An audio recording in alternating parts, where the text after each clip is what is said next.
Alright guys, welcome to Sha'ar HaYichud. Thank the Lord Almighty that we're still here in Tzfat HaKodesh. Baruch Hashem, we're learning Torah, we're doing what we have to do.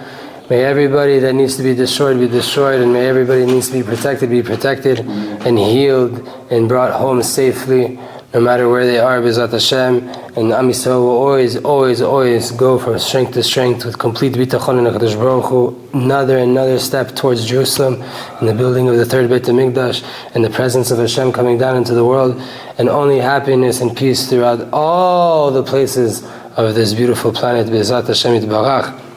We are going to be continuing our Jewish Breathwork series, Neshama Neshima, and we are going to be learning about the root of the secret.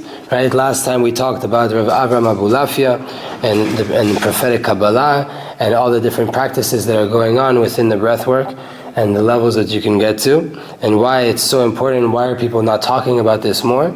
And now we're going to get to the root of the secret. Another crack, says Rav Bezinson, that we see, there is this hidden introduction to prophetic Kabbalah that's hidden inside the Zohar. Rabbi Abba, who is the person that compiled the Zohar, right? Rabbi Shimon Bar Yochai, it's all his teachings, right? But the person that actually made the book is Rabbi Abba, his student. So Rabbi Shimon Bar Yochai, in the Zohar, he has it placed there. He thought it was important. Rabbi Abba put in the story of once when Rabbi Abba came across people from the East, and they were Indian astrologers, right? Indian spiritual people, shamans, whatever you want to call them. And they had an ancient tradition that they were very, very well versed in this wisdom of astrology. Before everything, that a very big principle that was a part of their culture that they said. דהה כגוונה דרעותא דבר נש יכבון בהי עלמא אך ימשיך עלי רוח מלעילה כגוונה דהוא רעותא דתדבקה בה. As a person puts his intention in this world, so too he brings down upon himself a spirit from up above. Wherever he wants to go and clean himself, that's where he's going to go, right? Meaning what we call in our generation manifestation, right? You want to become successful, you think about success, you put yourself in that mindset, you draw down on that energy upon you. You want to be a horrible person and do horrible things in the world, you will bring down that energy on you. Where you are and where your intention is, where your energy is flowing inside your head, that's where, right, where your focus is, that's where your energy is going to go. I used to say Gedalia Fenster. So that's in Zohar Bereshit. And this principle is an integral part of all of their practices, right? When it comes down to bringing down different influences on a person or activating different energies, whatever the practices they do in the East, this is part of it, bringing down that energy according to your thoughts. And the Zohar says in a few different places that these people, these Indians, they came from the East. And they inherited this wisdom from Avraham Avinu. Now, the main path of emunah of Avraham Avinu, he gave over to his son Yitzchak, to Isaac. But he gave shemot, he gave names to his other children. The children of Hagar the Mitzrit, that were called the children of the concubine. Right? For those of you who are not familiar with the biblical story, Avraham Avinu, Abraham our forefather, was married to Sarah our foremother. And they were both not able to have children. Sarah didn't know that Avraham wasn't able to have children, but she didn't have a womb herself. So she tells Avraham, God for sure wants you to have children, and maybe it's from a different woman. Take my concubine, be with her, and you will continue seed into this world. That happened.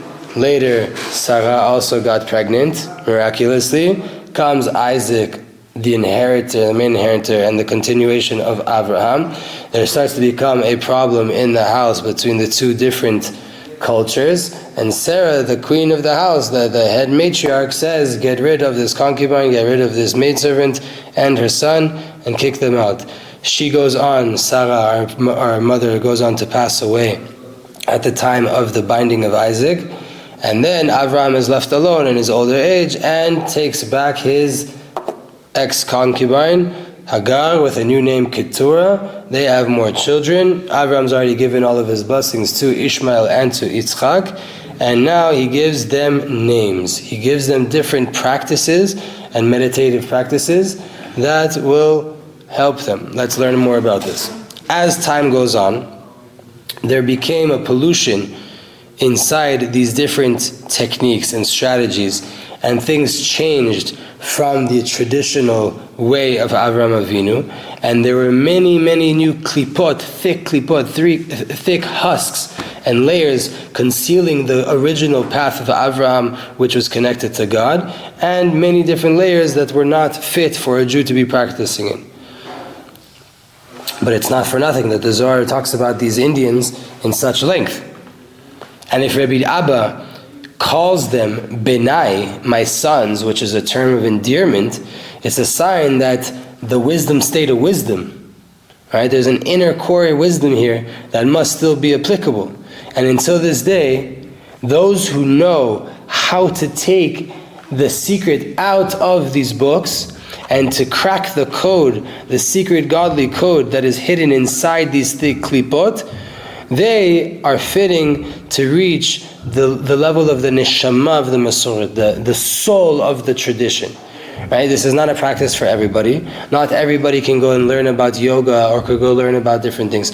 Only certain people who have a lot of Torah and mitzvot and a lot of strong emunah in Hashem, and they know the reality of what true connection to Hashem is, if they go to these Eastern practices or the Western practices and they find something that's still deep there inside this, the wisdom of the thing, the godly intellect behind the thing, they'll be able to take out the neshama from that book and to bring it back.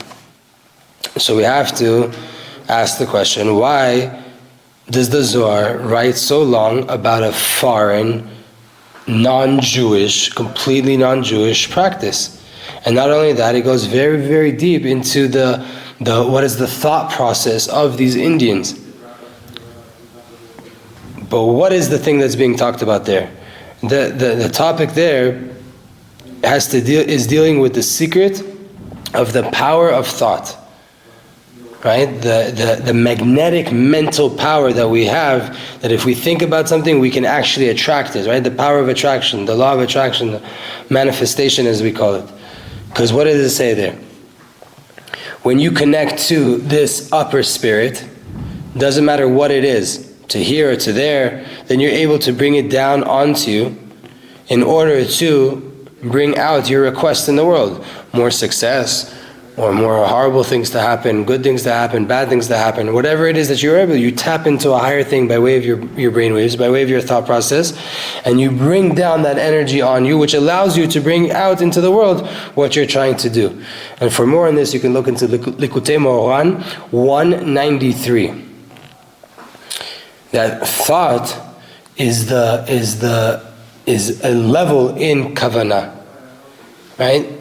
Machshava shehi shlav b'chavanah. Thought is a part of kavanah, of intention. It connects it to the ruach ratzon, to this spirit, this will, according to what we decide. Right? We have a strong mind, and we're trying to connect it to an upper will, and that we do by the decisions we make in life, to do good or to not do good. And since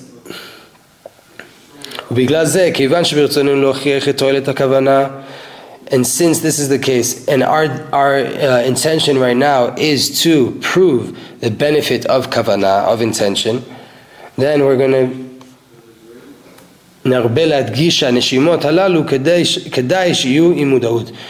emphasize therefore in this book that these breaths and these breath techniques that we have to do, or that we have in the world, or that we're trying to do in order to work on ourselves and to work on our breath, they have to be done with consciousness.